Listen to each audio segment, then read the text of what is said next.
বন্ধুরা, আপনারা তো ওটসের অনেক রেসিপিই খেয়েছেন, কিন্তু মিষ্টি কুমড়ো দিয়ে কি ওটসের রেসিপি কখনো খেয়েছেন? যদি না খেয়ে থাকেন বা না বানিয়ে থাকেন, আমার দেখানো পদ্ধতিতে চটজলদি এই রেসিপিটা বানিয়ে নিন, তা না হলে কিন্তু মিস করে যাবেন। আর সবচেয়ে বড় কথা, যারা ডায়েট করছেন তারাও কিন্তু এটা নির্দ্বিধায় খেতে পারেন। তো চলুন রেসিপিটা কেমনভাবে বানাতে হয় ভিডিওর মাধ্যমে দেখে নেওয়া যাক। নমস্কার বন্ধুরা, আবার নতুন ভিডিও নিয়ে আপনাদের সামনে হাজির হয়েছি। আমার চ্যানেলে নতুন হয়ে থাকলে চ্যানেলটিকে সাবস্ক্রাইব করে আমার পাশে থাকবেন। চলুন আর কথা না বাড়িয়ে ভিডিওটা শুরু করা যাক। এখানে আমি মিষ্টি কুমড়োর খোলাটাকে ছাড়িয়ে পরিষ্কার করে ধুয়ে নিয়েছি। আমি আমার পরিমাণ মতো নিয়েছি, আপনারা আপনাদের পরিমাণ মতো নিয়ে নেবেন। এবার কুমড়োগুলোকে কেটে নেব, ছোট ছোট করেই কাটবো। আপনারা আপনাদের মতো শেপ দিয়ে নেবেন।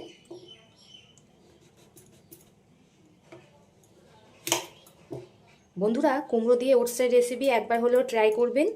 কথা দিচ্ছি সকলেরই খুবই ভালো লাগবে, ছোট থেকে বড় সবাই পছন্দ করবে। আপনারা এর আগে ওটসের অনেক রেসিপি খেয়েছেন, এটা একবার ট্রাই করবেন। এইভাবে কুমড়োগুলোকে কেটে নেব। অনেকেই আছেন মিষ্টি কুমড়ো খেতে পছন্দ করেন না, এই ওটস দিয়ে মিষ্টি কুমড়োর করবেন, তারাও বুঝতে পাবে না যে মিষ্টি কুমড়ো দিয়ে করেছেন। সব কুমড়োগুলো আমি লম্বা লম্বা করে কেটে নিয়েছি, আপনারা আপনাদের মতো শেপ দিয়ে নেবেন। এখানে একটা মিক্সচার জার নিয়ে নিয়েছি, এতে দিয়ে দেব ওটস। এই ছোট বাটির মাপ করে 1 বাটি ওটস দিলাম। আপনারা যতটা পরিমাণ করবেন ততটা পরিমাণ নিয়ে নেবেন। এতে দিয়ে দেব 10টা গোলমরিচ, দুটো দিয়ে দেব ছোট এলাচ। এই ছোট এলাচটা দিলে দারুণ সুন্দর একটা ফ্লেভার হবে। এবার খুব ভালোভাবে ব্লেন্ড করে নেব। আমি ওটসটা খুব ভালোভাবে ব্লেন্ড করে নিয়েছি, একদম মিহি করে। এদিকে গ্যাসে একটা কড়া বসিয়ে দিয়েছি, এতে দিয়ে দেব জল। এবার যে কুমড়োগুলো কেটে রেখেছিলাম সেগুলো দিয়ে দেব। এই কুমড়ো সেদ্ধ হওয়ার মতো জল দিচ্ছি, খুব একটা বেশি জল দেব না।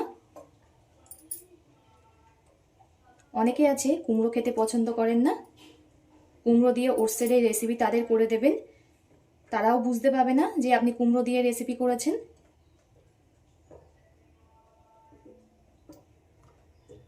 এবার এতে দিয়ে দেব অল্প করে লবণ।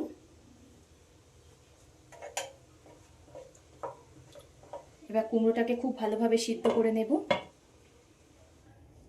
হাই হিটে কুমড়োটাকে সিদ্ধ করে একটু ঠান্ডা করে নিয়েছি, খুব সুন্দর গলে গেছে। এবার একটা হাতার দিয়ে ঠিক এমন চেপে চেপে নেব।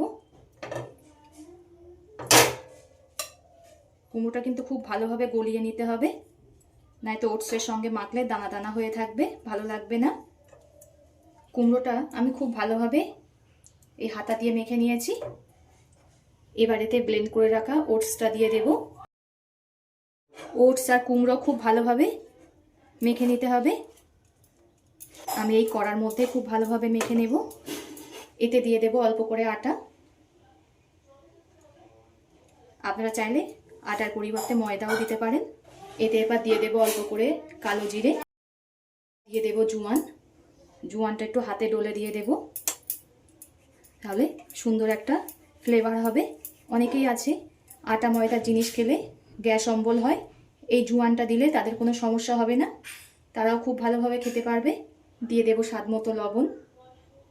এতক্ষণে কড়াটা ঠান্ডা হয়ে গেছে, কড়াটা নামিয়ে নেব। সব কিছু হাত দিয়ে খুব ভালোভাবে মেখে নেব। বন্ধুরা, ওটস কিন্তু আমাদের ওজন কমাতে সাহায্য করে, তাই যারা ডায়েট করছেন তারা এটা নির্দ্বিধায় খেতে পারেন। আমার বন্ধুরা কে কোথা থেকে দেখছেন কমেন্ট করে জানাবেন, তাহলে আমি বুঝতে পারবো আমার বন্ধুরা কোথা থেকে দেখছে। এভাবে পাশে থেকে সাপোর্ট করার জন্য সকলকে অসংখ্য ধন্যবাদ।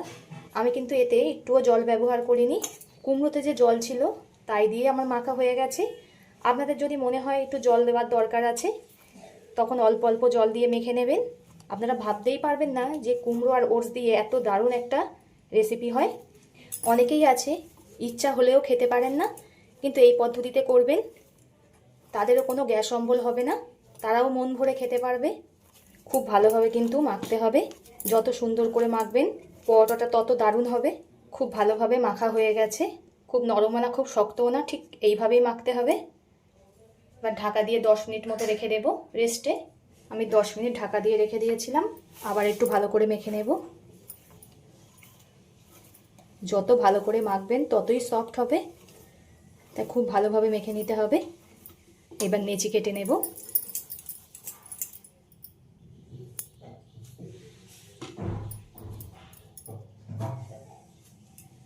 আমি আমার শেপে নেচি করছি, আপনারা আপনাদের শেপ দিয়ে নেবেন। আমি ঠিক এমন ছোট ছোট করে শেপ দিয়ে নিচ্ছি। এবার হাত দিয়ে একটু গোল গোল করে নেব। এই রেসিপিটা বন্ধুরা যদি একবার বানান, সবাই বারবার এটাই বানানোর আবদার করবে। এটা শুধুই খাওয়া হয়ে যায়, কোনো তরকারিও লাগে না। স্কুল কলেজের টিফিনেও দিতে পারেন, ব্রেকফাস্টেও করে নিতে পারেন। এখানে একটা চাকি বেলুন নিয়ে নিয়েছি, এতে অল্প করে আটা দিয়ে দেব। এবার বেলে নেব।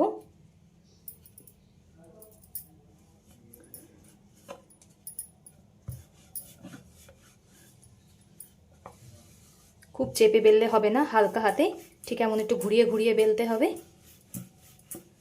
দুই সাইডে ঠিক এমনভাবে মুড়ে নেব।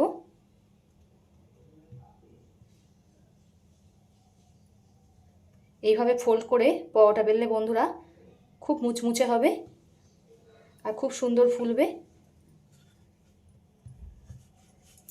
আবারও বেলে নেব।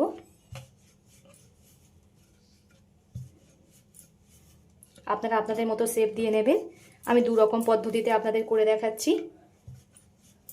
আর বাচ্চাদের স্কুলের টিফিনে যদি এমন পরোটা থাকে, তারা তো টিফিন বক্স খালি করে আসবেই। একটা বেলা আমার হয়ে গেছে। আমি কিন্তু খুব মোটা করিনি, একটু পাতলা করেই বেলেছি। এবার বেলবো যেমনভাবে আমার নর্মাল বাড়িতে পরোটা বানাই, ঠিক তেমনভাবেই বেলবো।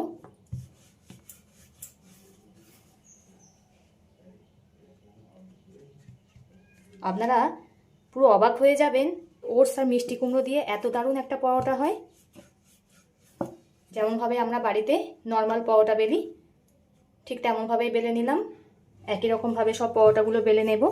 সব পরোটাগুলো আমার বেলা হয়ে গেছে। এদিকে একটা ফ্রাই প্যানে তেল গরম হতে বসিয়ে দিয়েছি। তেলটা গরম হয়ে গেছে। এবার বেলে রাখা পরোটাগুলো দিয়ে দেব। গ্যাসটা লো টু মিডিয়ামে রেখে পরোটাগুলো ভাজতে হবে। পিছন সাইডটা 1 মিনিট মতো রেখে দিয়েছিলাম, এবার উল্টিয়ে দেব। এই সাইডটাও খুব ভালোভাবে ভেজে নেব। এই পরোটাটার দু সাইড খুব ভালোভাবে ভাজা হয়ে গেছে। এবার তুলে নেব। এবার খুব বেশি তেল লাগবে না, এই ফ্রাই প্যানে যা তেল আছে এতেই ভাজা হয়ে যাবে। একই রকমভাবে বাকিগুলোও ভেজে নেব। এই ননস্টিকে যে কোনো ভাজাভুজি বা পরোটা করলে খুব একটা বেশি তেল লাগে না, অল্প তেলেই হয়ে যায়।